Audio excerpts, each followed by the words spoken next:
Welcome to 1 Minute to Midnight. I'm Wilfred Cunningham.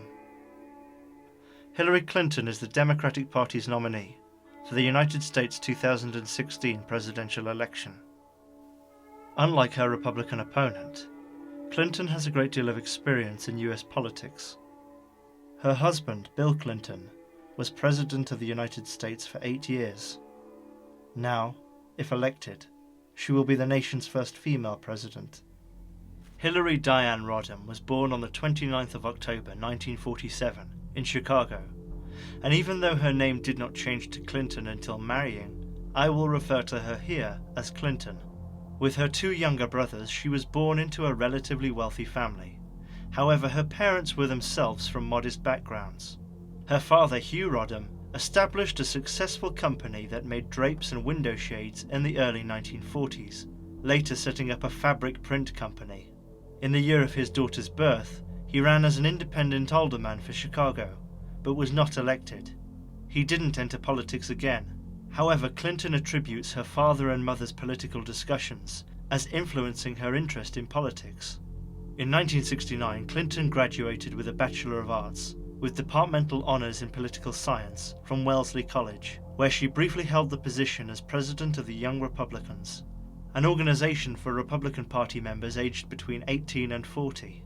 Clinton was also elected president of the Wellesley College Government Association in 1968, and it was her college years that were important in forming her political ideology.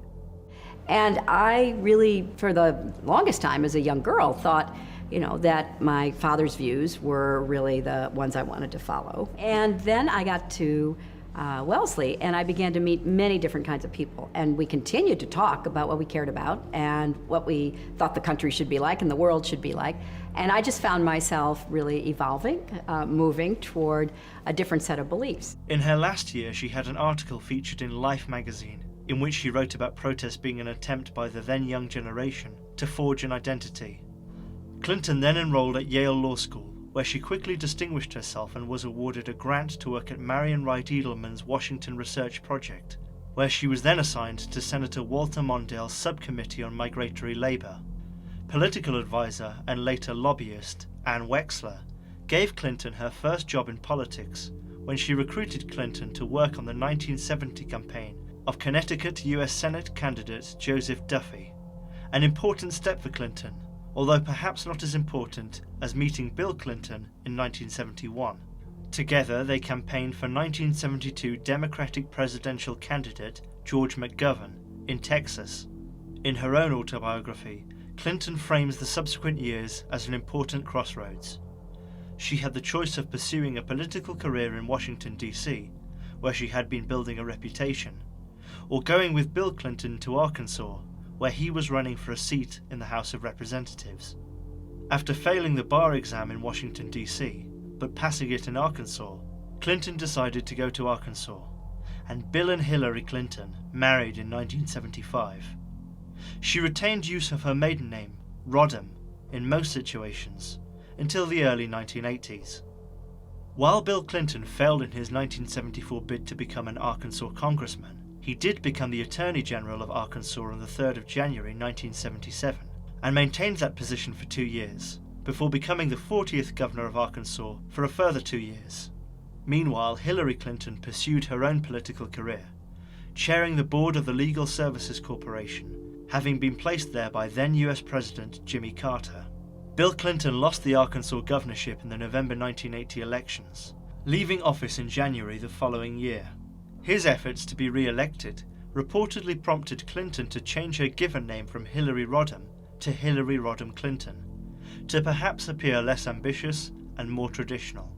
Journalist and longtime staff writer for The New Yorker, Connie Brooke, wrote in 1994 that this name change was an essential moment in Clinton's political evolution, the moment when she surrendered the notion that she could do things in her unvarnished way, and she set about repackaging herself, changing her name, her appearance, and her public demeanour.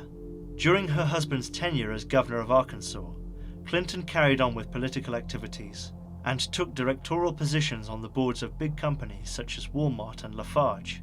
But during this time it is often argued that at least publicly she tried to portray herself as a supportive First Lady to Bill. She came to national attention when he stood for the Democratic Party's nomination for the US presidency in 1992 and was accused of having multiple extramarital affairs. Those charges were never proven, and Bill Clinton went on to win the nomination and the presidency, but such accusations have continued to follow him around and arguably tar both his and by extension his wife's reputations, exasperated by his confirmed extramarital affair with Monica Lewinsky in 1998. In 1994, Clinton came under fire when information emerged that she had traded cattle futures in 1978 and 79 and had turned a $1,000 investment into $100,000 in 10 months, a rate of return considered unlikely by many analysts. The Journal of Economics and Finance published a paper in September 1994 that estimates her odds of doing so well to be 1 in 31 trillion. While there was and continues to be speculation that Clinton may have been trading illegally, or that her apparent profit may have been a way of laundering money, she was not investigated and never found guilty of wrongdoing. In early 1996, Clinton became the first First Lady to be subpoenaed to testify before a federal grand jury alongside her husband. The Clintons had come under investigation for illegal activities regarding property investment, including securing an illegal loan. After several independent counsels had investigated the Whitewater deal, a final report was issued in 2000 that stated there was insufficient evidence to put either Clinton on trial. Notably, Susan McDougal, the Clintons' partner in the Whitewater deal, refused to answer questions by the Securities and Exchange Commission and was jailed for 18 months for contempt of court. Bill Clinton pardoned her on the final day of his presidency. Despite these and other controversies, Clinton stood for the New York senatorial seat being vacated by Daniel Patrick Moynihan in the 2000 election and won, making her the first active First Lady to hold elected office. During her campaign, her publicity material and her name on the ballots was given as Hillary Clinton.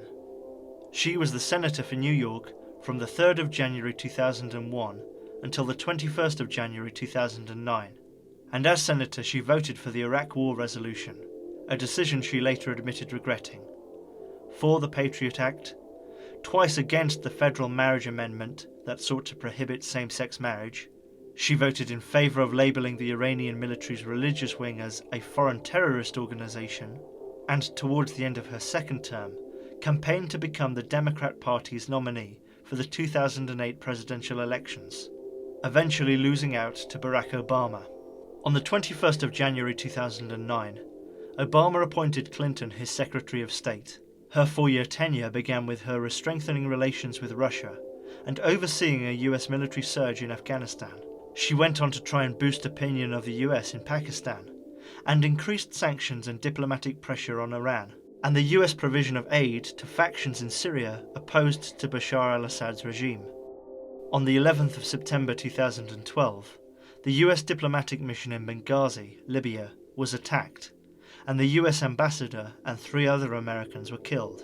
A subsequent investigation reported that requests for more security measures had been ignored by the State Department. After giving testimony to 2 congressional foreign affairs committees and many investigations and reports, Clinton has never been found guilty of any wrongdoing on any level, but her perceived inaction or political positioning around the Benghazi attacks continues to be used by her opponents. There would have been no problem in the first place. So that would have been the thing. That was the biggest mistake of the group. The rest was just horribly handled, a horrible leadership.